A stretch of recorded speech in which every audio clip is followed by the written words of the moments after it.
Amis du jour, chalutations. Pour les petits nouveaux, moi c'est Sekhmet et je vous souhaite la bienvenue dans mon podcast littéraire. Dans mon émission, je vais tenter 3 fois par semaine de vous donner envie de découvrir des livres de tout poil, récents et moins récents. Alors, si ça vous tente, c'est par ici la suite. Aujourd'hui, je vais vous présenter À l'ombre du manoir, les brumes vermeilles de Lindsay Felton, publié aux éditions Le Chat Noir. Dans ce premier tome, nous allons faire la rencontre d'Isidore et Violette Montmorency.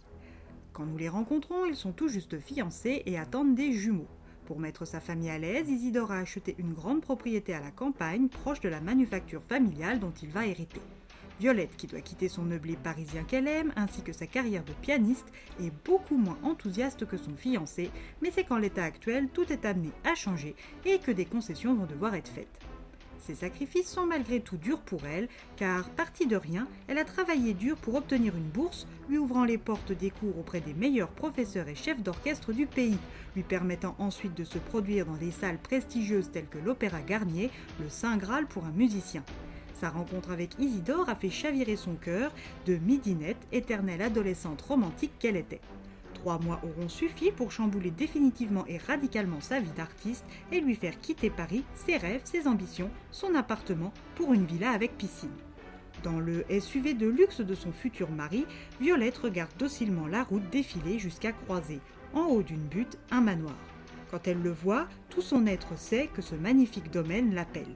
18 ans plus tard, Violette, Isidore, Blue, Octave, les jumeaux ainsi que Jazz et Salsa emménagent dans le manoir laissé à l'abandon depuis bientôt 30 ans. Le manoir a été construit par Martin Dubarry à l'occasion de son mariage avec Rose Le Sage.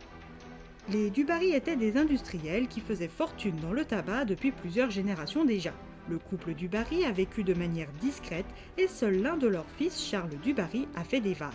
Charles a hérité de la propriété et n'ayant pas eu d'héritier, ce manoir fut racheté à sa mort par les parents d'Isidore. Violette ignorait cette histoire quand elle est tombée amoureuse du manoir, mais elle qui croit au destin est encore plus certaine que ce n'est pas elle qui a choisi ce lieu, mais bien l'inverse. Même si pour l'heure, Isidore, Jazz, Octave et Salsa ne voient qu'un jardin envahi par les ronces, un perron à double rampe cerclé de colonnes blanches, une porte d'entrée close ornée d'un heurtoir circulaire, un toit hérissé de nombreuses cheminées et des vitraux géants qui ne laissent rien deviner à l'intérieur, Violette et son aînée Blue sont toutes les deux conquises par le manoir Lumière. À leur entrée, le gigantesque hall s'ouvre sur 3 étages cerclés de garde-corps massifs et sur un plafond en verre apportant de la luminosité, même par temps couvert. Une verrière de toute beauté pour ceux qui savent l'apprécier. À leurs pieds, un immense tapis rouge bordé d'or au bout duquel se dresse un grand miroir en pied tout en marbre. Cet objet contribue à dispatcher la lumière de la verrière dans le vestibule. Tout mériterait une restauration en passant par l'électricité et l'eau courante, toutes deux pointant aux abonnés absents. Si Isidore était prêt à tout pour retrouver la Violette des débuts, celle pour qui ses yeux brillaient d'admiration, se priver de confort, considéré comme la base aujourd'hui, durant les 20 premiers jours de leur nouvelle vie, allait être dur pour lui, mais pour elle, il y est prêt. Le premier soir, de retour de la fabrique, il se croit récompensé quand il entend résonner le piano de la chambre en bois. Malheureusement pour lui et son couple, ce n'est qu'une éclaircie avant l'orage.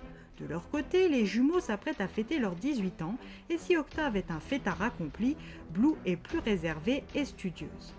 Elle prépare Hippocagne et ne compte aucunement se mêler aux invités de son frère, surtout que depuis leur emménagement, ses angoisses redoublent et la sensation de manquer d'air avec.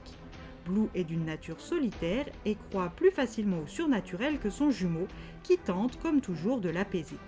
Octave espère que la fille sur laquelle il capote va l'honorer de sa présence et qu'il arrivera à la détourner de son actuel petit copain. Le choix de son espace de vie ressemblant plus à un cagibi victorien et la découverte du grimoire vermeil lui réserve quelques nuits osées.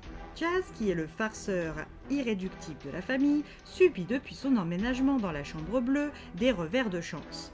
Si depuis tout petit ses facéties amusent ou embêtent les membres de sa famille, il accepte toujours, plutôt de bonne grâce, les remontrances. Mais là, qu'il n'y ait pour rien dans les accidents, les réprimandes sont plus dures à accepter. De plus, son père qu'il tient en très haute estime est bien plus hargneux et violent avec lui, au point qu'il lui fait même un peu peur. La Benjamine, Salsa, quant à elle, déteste haut et fort cette nouvelle maison qu'elle surnomme la méchante maison, là où d'autres l'appellent la maison aux deux visages ou encore la vieille baraque décrépite. Et bien qu'elle soit dans la chambre aux colibris ou aux papillons, le garçon troué la surveille et la hante chaque nuit. Salsa s'en est bien plainte, mais comme personne ne lui accorde du crédit, elle doit l'affronter seule et se faire une raison. Ce fantôme n'est rien que pour elle. Isidore, lui, sent que cette vieille bâtisse est un gouffre et ça le rend chaque jour un peu plus irascible.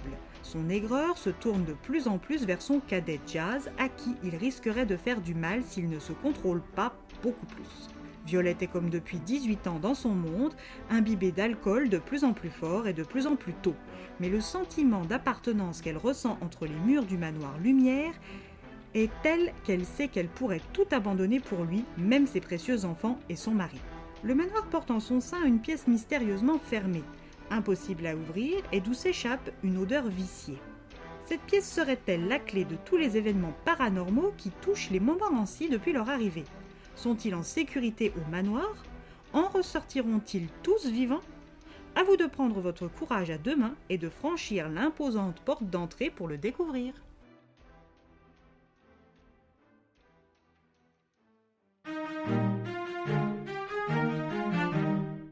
Une histoire dans la même vibe qu'un Blackwater de Michael McDowell. Un côté Phantom Manor qui m'a plutôt bien plu. Pour le mois d'octobre, synonyme de spooky, c'est une lecture qui met gentiment dans l'ambiance. Et bien voilà, j'en ai fini pour aujourd'hui. J'espère que cet épisode vous aura plu et vous aura donné des nouvelles idées de lecture. Si vous souhaitez découvrir d'autres petits bonbons littéraires tout droit sortis de ma bibliothèque, je vous retrouve le samedi 5 octobre prochain pour un nouvel épisode. Et si d'ici là je vous manque de trop, n'hésitez pas à me rejoindre sur mon compte Instagram @leslecturesdeSekhmet. Sur ce, chalut les amis et à la prochaine.